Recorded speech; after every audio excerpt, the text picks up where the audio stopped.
Olá, estamos aqui no nosso programa Filosofia e Cultura e hoje eu gostaria de falar um pouquinho sobre as diferenças e implicações da concepção clássica de educação para com a concepção moderna de educação.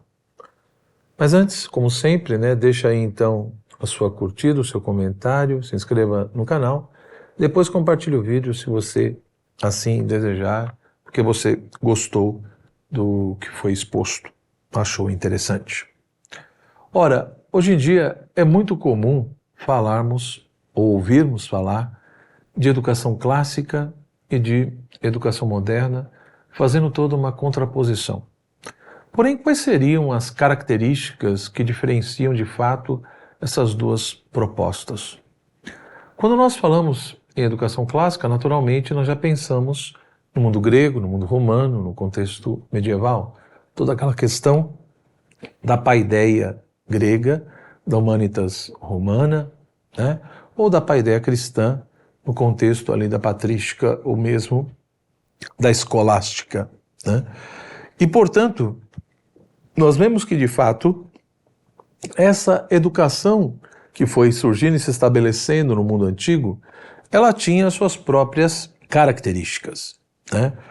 Ou seja, para nós podermos compreender o modo de ser de cada um e a proposta de cada um, C.S. Lewis, por exemplo, ele propõe que nós façamos duas perguntas, como essas duas perguntas nos ajudam de uma certa maneira a identificar aquele ponto essencial que diferencia a proposta clássica da proposta moderna. E todo mundo clássico é como se nós pudéssemos ou deveríamos fazer a seguinte pergunta quando tivéssemos a preocupação de educar uma criança. Ou seja, como que eu posso conformar minha alma com o mundo que me rodeia de modo a ser elevado à vida divina, ao verdadeiro, ao bom e ao belo? Então veja que essa pergunta, ela já pressupõe e indica muitas coisas. Ou seja, do ponto de vista da concepção clássica, a grande questão, portanto, é analisar, refletir e perguntar sobre o que nós devemos fazer ou o que devemos conhecer, de tal maneira que isso nos ajude a conformar, ou seja, a adequar a nossa alma para com a realidade. No processo educacional, nós devemos, de fato, usar meios e atingir um conjunto de conhecimentos que nos ajude a ir adequando a nossa alma à realidade, porque, de fato, isso vai nos elevar, vai nos ajudar a atingir o verdadeiro, o bom e o belo, e, por conseguinte, esse mundo divino, essa dimensão de transcendência. Ora, isso mostra, portanto, que a grande finalidade da educação clássica era formar homens livres, homens independentes, homens que pudessem assumir a sua existência, a sua vida, dar a sua colaboração, enfim, na sociedade, levando em consideração essa totalidade da realidade humana, seja da questão da alma, da questão do corpo e tudo que está junto com isso. Por isso que havia uma preocupação muito forte no sentido de refletir, de analisar como pensar, mas também o que fazer. Ou seja, a importância não só de pensar, mas aprender a pensar verdadeiramente e não só a saber fazer coisas, no sentido de produzir, mas a saber agir corretamente. Então, pensar verdadeiramente e agir corretamente. Ou seja, conseguir pensar de uma maneira que eu de fato atinja a verdade e agir de maneira reta, onde mostra, digamos, toda a dimensão ética, moralmente boa do meu agir. Por isso que o pensamento clássico, essa educação clássica, ela vai ser uma educação voltada para essa busca da sabedoria, e não apenas da ciência, das coisas que eu aprendo pelos sentidos, ou também do conhecimento por aquilo que é temporal, mas também daquilo que transcende tudo isso. Por isso uma educação para a sabedoria, mas também uma educação para e pelas virtudes, entendendo a importância de se formar um homem virtuoso. Ou seja, tudo isso a partir, evidentemente, da questão das artes liberais, as chamadas artes liberais, né? Por um lado, a gramática, né? A dialética ou lógica, como vai ser chamada depois, e a retórica, que são justamente as artes voltadas para a questão do pensamento, do espírito humano, ajudando o ser humano nesses aspectos, né? E as outras, como a geometria, a aritmética, a música, a astronomia, ajudando o ser humano, de fato, a conhecer o mundo e a se relacionar com toda essa realidade material. Tudo isso, na concepção clássica, pressupunha também uma maneira muito peculiar de ver a figura do mestre. Desde o mundo grego, né, partindo lá com o grande exemplo de Sócrates, né? Mas essa ideia de que o mestre é aquele que é portador de toda uma autoridade. Mas uma autoridade que não é imposta por nada, por instituições, seja o que for, mas uma autoridade que vem pela experiência de vida, pelo conhecimento que se tem e, portanto, pelo exemplo, né? E uma educação, portanto, essa ideia de que esse mestre, esse adulto, ele de fato acaba então se vinculando, se relacionando a um jovem, né? E nesse convívio com esse jovem, ele vai então vendo, analisando quais são os meios mais convenientes para ajudar esse jovem, né, para elevar esse jovem à perfeição do seu ser individual. Então, esses pontos, né, são muito presentes na concepção clássica. Quando nós analisamos, de fato, a educação moderna ou a concepção moderna de educação, é evidente que muita coisa se modificou, muitas coisas foram alteradas. O próprio contexto histórico, evidentemente, aqui já vai ter um peso muito grande, né? Quando nós pegamos ali todo o contexto do final do século XVI, enfim, toda a questão do século XVII, porque ali começa o advento de tudo isso, e é lógico que isso vai se desdobrar no século XVIII, século XIX, enfim, com todas as peculiaridades de cada época. Por isso que quando a gente fala em educação moderna, essa expressão também é perigosa, porque, de fato, dentro dela tem várias vertentes, tá? Da mesma forma que também a educação clássica, nós vamos ter ali vários autores, que não querem dizer também que todos pensavam igualzinho, né? Mas a gente consegue encontrar alguns elementos que, digamos, caracterizam essa concepção. Da mesma forma, a educação moderna, apesar de tantas variantes que vão se estabelecendo. Então a gente vê que aquele giro antropológico muito presente no final da Idade Média e no século XVI, essa coisa da centralidade do ser humano, né, partir dessa coisa da realidade humana, dos problemas humanos, né, ou seja, aquela coisa do antropocentrismo, né, então colocar o ser humano no centro com todas as suas questões e problemas, que foi tão forte no Renascimento e continua no mundo moderno, vai influenciar com certeza na concepção de educação. Da mesma forma que o advento da ciência moderna, com a sua metodologia, né, com uma certa maneira peculiar de entender a questão da experiência humana, então não é que ninguém falou sobre isso, não. A questão da experiência, da empiria, já vinha sendo discutida desde o mundo antigo, porém o mundo moderno tem o seu modo de compreender essa questão da experiência, ou a própria concepção de ciência, ou a própria metodologia. Então, a ciência moderna vai ter as suas peculiaridades, o método moderno, né, vai ter ali uma referência muito grande a um certo tipo de modelo matemático, né, uma razão lógico-matemática empírico-formal. Então, todos esses pontos vão contribuir, né, essa exaltação, por exemplo, da razão, e principalmente da razão científica, que foi se estabelecendo cada vez mais com o desenvolvimento do pensamento moderno. Então, todo esse contexto vai influenciar, né? Todo esse contexto vai acabar gerando um caldo cultural de questionamentos, de críticas, né, à concepção clássica, né?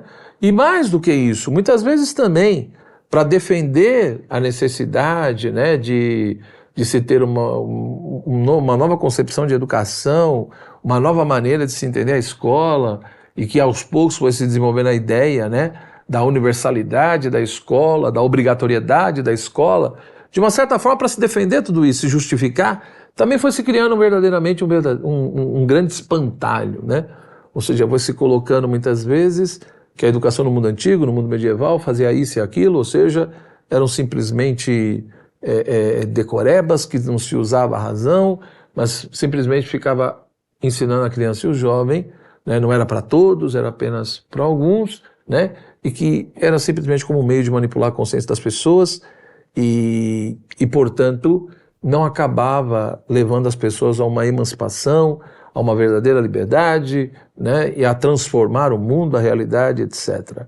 Ora, a grande questão é que essa coisa da centralização no ser humano, essa hipervalorização de um método, de modelo matemático, essa nova concepção de ciências, a exaltação da razão científica, né, e tantas outras coisas, os elementos políticos que foram ganhando cada vez mais força no contexto moderno, tudo isso influenciou, né, a questão das propostas pedagógicas e da própria concepção de educação.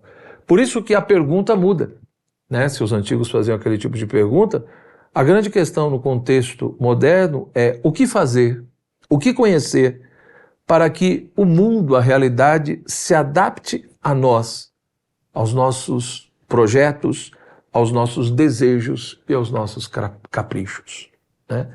É aquela ideia justamente disso, ou seja, é a realidade, é o mundo que tem que se adaptar a nós. Portanto, por um lado, é a ideia de conhecer para intervir, conhecer para dominar, para fazer de fato a natureza trabalhar para nós e, portanto, se adaptar aos nossos projetos. Isso está por trás, querendo ou não, de toda a discussão sobre a problemática da educação moderna. Lógico que muitos eventos históricos colaboraram também para isso. A própria questão da Revolução Francesa, a própria questão, né, da Revolução Industrial, né, solicitando, né, sentindo necessidade de novos modelos pedagógicos, né, novas formas de se ensinar. Por quê? Porque, de fato, via-se ali, digamos, necessidades que eram consideradas realmente profundamente urgentes, né? Então, quando nós analisamos tudo isso com calma, nós vemos que, de fato, os resultados foram bastante complicados.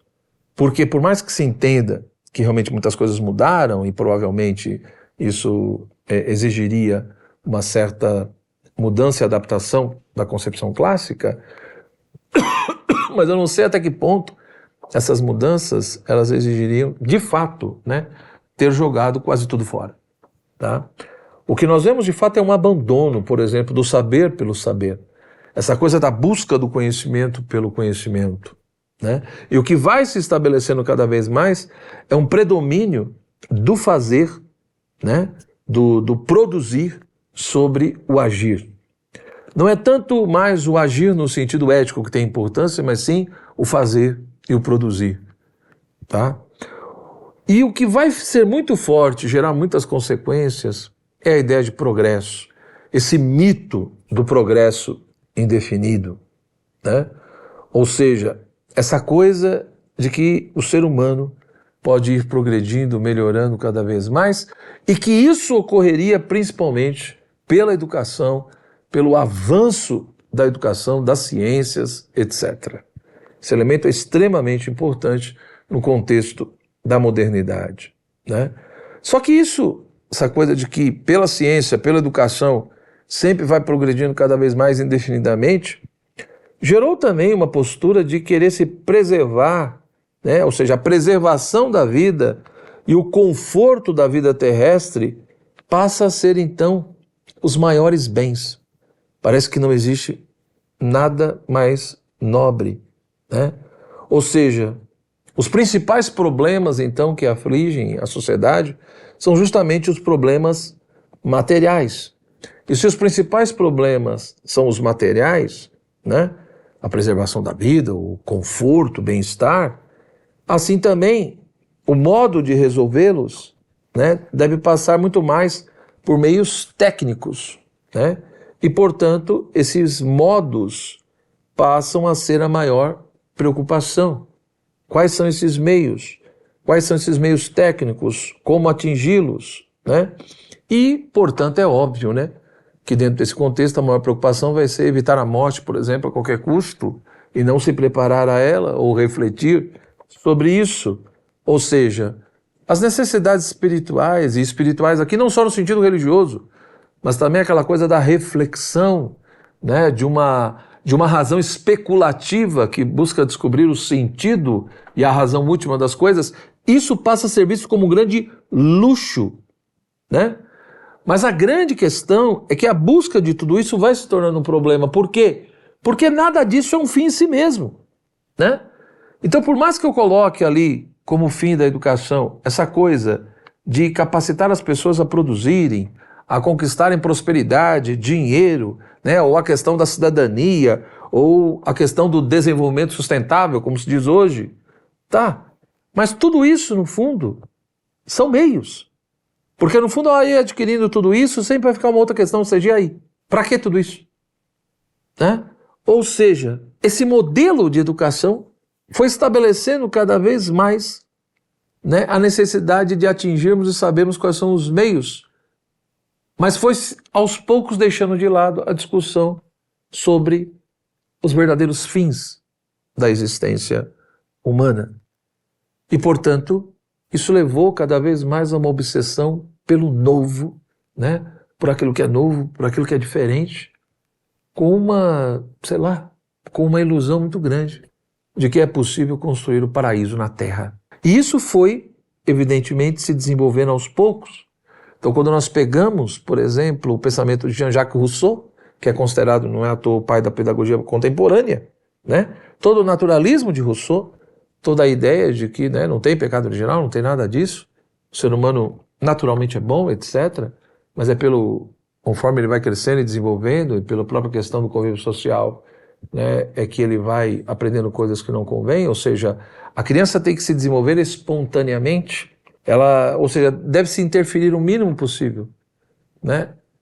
Tem que deixar o próprio desenvolvimento natural ir acontecendo e ir ajudando a criança conforme ela mesma solicita, né? Então, no Emílio de Rousseau, isso é claríssimo, né? Ao ponto também que Rousseau vai defender que a melhor forma de educar é muito mais pelo sentimento, né, do que pela inteligência.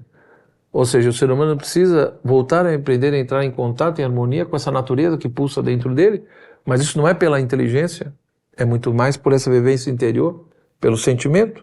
Então ali você já vê, né, que há uma rejeição da questão da inteligência, de uma educação para a inteligência, mas a questão não é só isso, porque o próprio conceito de inteligência também é modificado. A inteligência não é mais uma potência da alma, capaz de conhecer o ser, a realidade, de atingir a verdade e de aderir a ela, mas se a inteligência passa a ser vista simplesmente como uma capacidade de se adaptar a um conjunto de situações para poder sobreviver, a uma capacidade, sei lá, de resolver problemas, etc. E aos poucos toda a dimensão especulativa vai sendo deixada de lado, né? E toda essa coisa de uma razão científica, de uma razão técnica, vai predominando cada vez mais, né? Principalmente ali no século XIX, com a questão do pensamento positivista, mas também depois, né, disso. Junto com isso, também vai se desenvolvendo a ideia de que pela educação, já que toda a questão do progresso está por trás, né, seja em várias vertentes, como também a própria questão do marxismo, vai vendo essa ideia de que pela educação nós podemos fazer o homem, né? Ou seja, o grande homem pode ser feito. Então essa ideia também do professor como aquele que de uma certa maneira vai ali estimular e trabalhar o aluno, né, para que ele venha a ser aquilo que nós queremos que ele seja, né?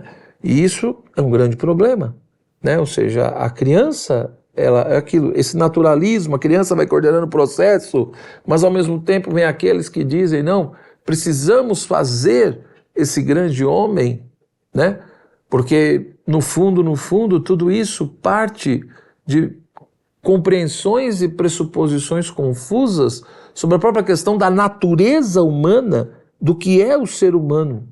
Então veja que, na prática, de fato, o que nós vamos ver, né, é uma educação da parte de alguns querendo fazer esse grande homem, da parte de outros, né, e junto com essa coisa de fazer um grande homem, vai se despertando a consciência ou a ideia de que a educação é um ato político e, portanto, precisamos desenvolver, né, ensinar o outro a ser um militante político, né, uma mentalidade revolucionária.